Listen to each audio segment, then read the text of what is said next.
Hello everyone, তনয়ার পাকশালাতে সবাইকে স্বাগত জানাই।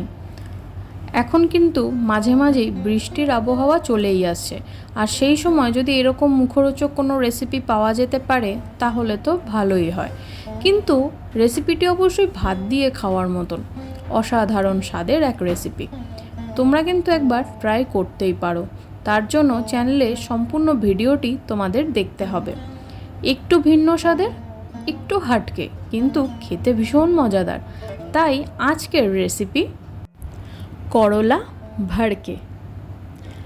এর জন্য দেখো এখানে নিয়েছি আমরা একটা ছোট্ট বেস্টের চিকেন, যেটাকে এইভাবে একদম ছোট্ট ছোট্ট পিস করে নিয়েছি। তোমরা চাইলে কিন্তু বাজার থেকে কিমা করেও আনতে পারো বা এরকম টুকরো করেও নিতে পারো। এবার দেখো এখানে নিয়েছি একটা বেশ বড় সাইজের করলা, যেটাকে গাটাকে ঠিক গায়ের যে একটা দানা দানা ব্যাপার থাকে সেটাকে কিন্তু একটু ছুরি হোক বা বটি দিয়ে একটু চেঁচে পরিষ্কার করে নিতে হবে, তাহলে কিন্তু বেশ অনেকটা মসৃণ হবে। এবার হাফ চামচ মতন দিলাম ভিনিগার, যাতে এটা অনেকটা বেশি সফট হয়ে যায়। এবার দেখো করলাকে মাঝখান থেকে একটু পেটটা চিড়ে নিয়ে এইভাবে ছুরির সাহায্যে বা যে কোনো চামচের পেছনের যে শক্ত পাটটা থাকে সেটা দিয়েও কিন্তু এইভাবে অনেকটা পটলের দোরমার মতন তোমাদের ভেতর থেকে পুরো কাইটা বের করে নিতে হবে, যাতে কোনো রকম দানা না থাকে। দেখো ভেতরে একটা খুব সুন্দর কিন্তু গ্যাপ হয়ে গিয়েছে। এইভাবে 3টে করলা আমরা বেছে নিয়েছি এবং এটাকে জলে খুব সুন্দর করে নুন দিয়ে সিদ্ধও করে নিয়েছি। এবার দেখো তেলের মধ্যে দিয়েছিলাম জিরা ফোড়ন। এবার এটাকে আমরা সাদা তেলে করছি। এখানে একটু পেঁয়াজ দিয়েছি একটা বড় সাইজের, দিলাম হাফ চামচ মতন রসুন বাটা।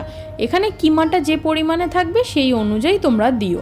এবার দেখো 10 থেকে 15 মিনিট মতন এটাকে মাখিয়ে রাখা ছিল ভিনিগারে। সেই চিকেনটাকে এবার দিলাম পরিমাণ মতো নুন, দিলাম সামান্য একটু হলুদের গুঁড়ো, দিচ্ছি কাশ্মীরি লঙ্কার গুঁড়ো, দিয়ে কিন্তু এটাকে একটু ভালো করে নাড়িয়ে নিতে হবে। দেখো হাফ চামচ মতন দিলাম টমেটো বাটা। তোমরা চাইলে কিন্তু এখানে টমেটো সস ইউজ করতে পারো, কিন্তু টমেটো সস দিলে তার গন্ধটা একটু অন্যরকম আসে। দিলাম হাফ চামচ জিরের গুঁড়ো, ধনের গুঁড়ো, হাফ চামচ মতন লঙ্কা বাটা। এটা একটু ঝাল ঝাল হলে বেশ ভালো লাগে খেতে। দেখো এভাবে কিন্তু মিডিয়াম আছে খুব ভালো করে আমাদের এটা কষিয়ে নিতে হবে। এবার এদিকেও খেয়াল রাখতে হবে যাতে নিচে লেগে না যায় এবং জ্বলে না যায় ড্রাই মশলাগুলো দেওয়াতে। যদি মনে হয় একটু ধরে যাচ্ছে, তোমরা কিন্তু সামান্য ঈষদ উষ্ণ গরম জল দিতে পারো।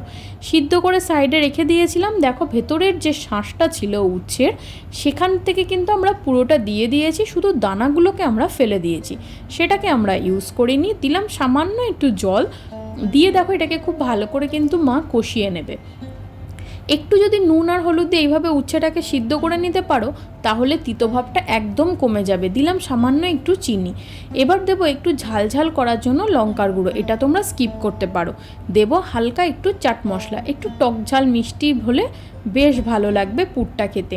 বাচ্চারা যদি করলা খেতে না চায় তিতোর ভয়তে, তাহলে একবার কিন্তু এইভাবে করে খাওয়াতে পারো, আর খেয়ে কিন্তু অদ্ভুত একটা ফিলিংস আসবে, কথা দিচ্ছি। তিতভাব একদম লাগবে না। এবার এটাকে এইভাবে তুলে নিয়ে ঠান্ডা করে নেওয়ার পালা। তোমরা আশা করি দেখে বুঝতে পারছো করলাটা কি পরিমাণে সিদ্ধটা হয়েছে।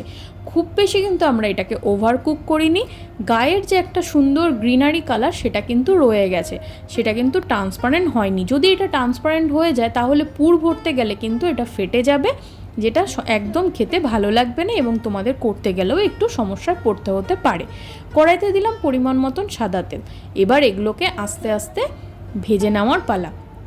ততক্ষণে তোমরা যারা ফার্স্ট টাইম চ্যানেলটা ভিজিট করছো তাদের কাছে অনুরোধ রইল চ্যানেলটা সাবস্ক্রাইব করো, পাশে থাকা বেল আইকনটি প্রেস করো যাতে নতুন নোটিফিকেশন তোমাদের সামনে চলে আসে। কমেন্ট সেকশন খোলা রইল, কমেন্ট করে জানাও যে তোমাদের কেমন লাগলো। দেখো খুব সুন্দর করে কিন্তু মচমচ করে ভেজে নিয়েছি। এটা একটু মিডিয়াম টু লোতে রেখে ধীরে সুস্থেই ভাজতে হয়েছে। ভেতর থেকে কিন্তু কোনো রকম পুর বেরিয়ে আসেনি। এটা কিন্তু দেখো কত সুন্দরভাবে কিন্তু সিদ্ধ হয়ে গিয়েছে এবং খুব সুন্দর ভাজাও হয়ে গিয়েছে। গরম ভাতে এরকম একটা রেসিপি বাড়িতে আত্মীয় স্বজন আসলে বা বাচ্চা থাকলে এইভাবে একবার তাদের করে খাওয়াও, আর চট করে বলবে না যে এটা কি, বুঝতেই পারবে না যে করলার যে তিতভাবটা সেটা একেবারেই এর মধ্যে নেই। ভালো লাগলো ভিডিওটা? তাহলে চট করে বানিয়ে ফেলো আর কমেন্ট সেকশানে জানাও যে তোমাদের কেমন লাগলো করলা ভড়কে। ধন্যবাদ। দেখা হচ্ছে আরও একটা রেসিপির সাথে। আমি আমার মা ফিরে আসছি।